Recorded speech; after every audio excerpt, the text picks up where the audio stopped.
Back to our series on differential equations. And before I start, I would like to say that when we are tired of studies, let's just take a break. Everybody needs a break to get refreshing for the day activities. And so with that, so far we've taken 2 units, classifications of differential equations, and then solving first order differential equations using certain techniques. We also did some applications with presentations. All right, that is what we've done. So what is the next move? I have a motivation here. It says we are given a differential equation as expressed in my slides, and the question says, how do you classify the above differential equation? Now we cannot tell that this is of the second order because of the highest order. There's prime. It's a second order. What else can you say? So the order is 2. Is it linear? Is it homogeneous or non-homogeneous? Now this is a linear. It is also not homogeneous, so non-homogeneous. I'm sure someone is confused and asks, how do I get all these combinations? And so that leads us to the third unit. That is the end. So someone can say second order, the third order, the fourth order, through to the nth order differential equations, or simply put, higher order linear differential equations, linear ordinary differential equations. That is the third unit. Now look at this figure here. It is telling us that with our level of studies, you know that with the classifications of ODEs, we have linear and then non-linear, but we are going to just look at the class of linear ODEs. Higher order linear ODEs. And so it says that it can be a homogeneous linear, it can also be a non-homogeneous linear ODE. Aside this can be with constant coefficient, it can be with a variable coefficient. The same applies to this one.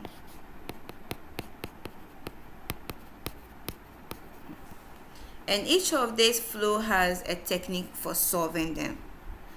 For first order linear ODEs, it was in the form of y prime plus p of xy equal to some q of x. So higher orders have it as to the nth order plus p of x to the n minus 1 order through to the last order y of q of x is equal to some r of x. This would be the higher order linear ODEs. So this video is just a motivation on how to do this classification. So let's look at the general representation.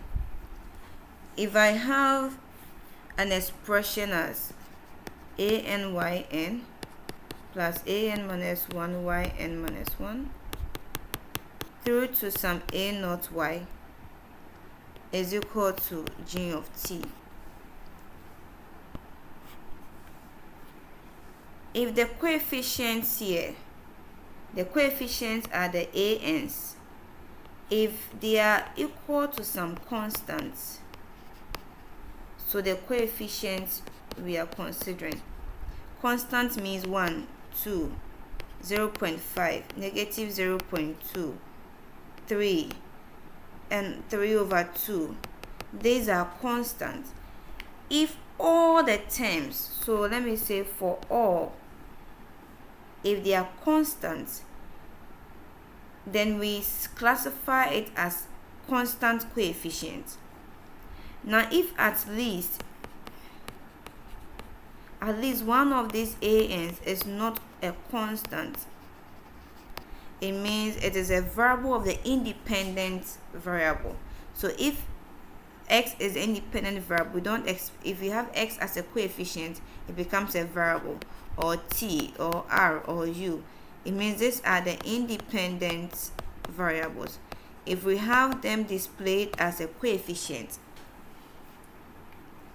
then it means that the differential equation is a variable coefficient. Now let's look at the second case, the GT. If this GT is 0, then we have homogeneous case. If the GT is not equal to 0, then it is the non-homogeneous case. So constant, variable, homogeneous, non-homogeneous. So you can have homogeneous with constant coefficients, homogeneous with variable coefficients. The same way you can have non-homogeneous with a constant coefficient and non-homogeneous with a variable coefficient, all under the linear case. So I'll take some examples and then we'll see how to classify this in the next sheet. So examples, I'll have it in a table form. The differential equation, the order, we'll tell that it's homogeneous or non-homogeneous,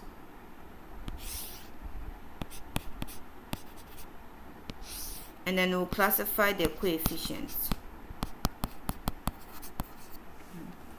So the first example, if I have y prime prime plus 25y equal to 0, the highest order here is 2. It is homogeneous. The coefficients are constant because it's assumed there's a 1 here, there's a 25 here, so it is a constant coefficient. The second example, if I have y prime prime prime minus 10y is equal to 0.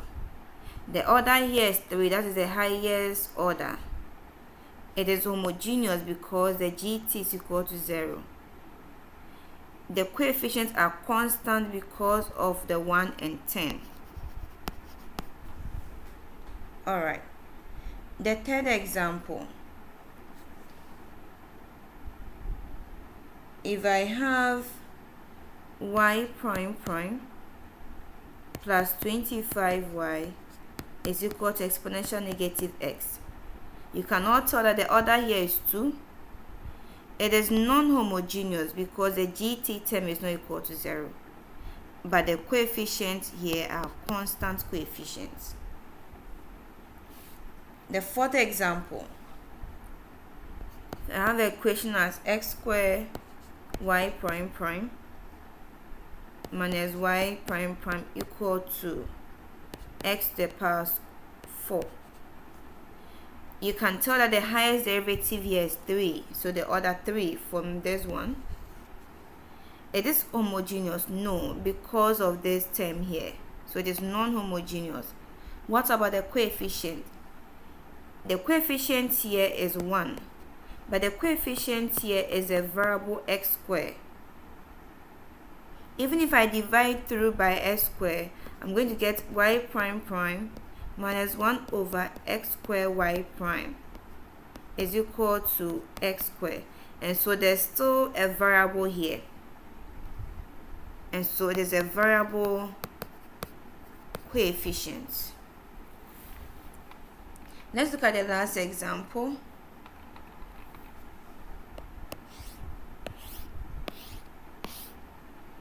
If I have y to the power prime prime plus xy minus y equal to 0, the highest order here is 2. Is it homogeneous or not? It is homogeneous. What about the coefficient? Because of this term here, it becomes a variable coefficient. So this is how we classify these higher order linear differential equations. But you should note that it is not always going to be y and x. If y is my dependent variable and x is my independent variable, I could tell it is a variable coefficient if and only if I don't see the independent variable in any of the expressions. In the same way, if t is the independent variable, I don't expect to have t's in the expressions. Then it becomes a variable. If u is the independent variable, then I shouldn't have expressions in terms of u's. If it's in so, then it becomes what? A variable coefficient. But you realize this is homogeneous as well. So this is how you classify them, and then knowing these classifications, you are good to go with the techniques involved. So join me for the other videos on how to solve the first case, that is the constant coefficient for linear homogeneous ODEs.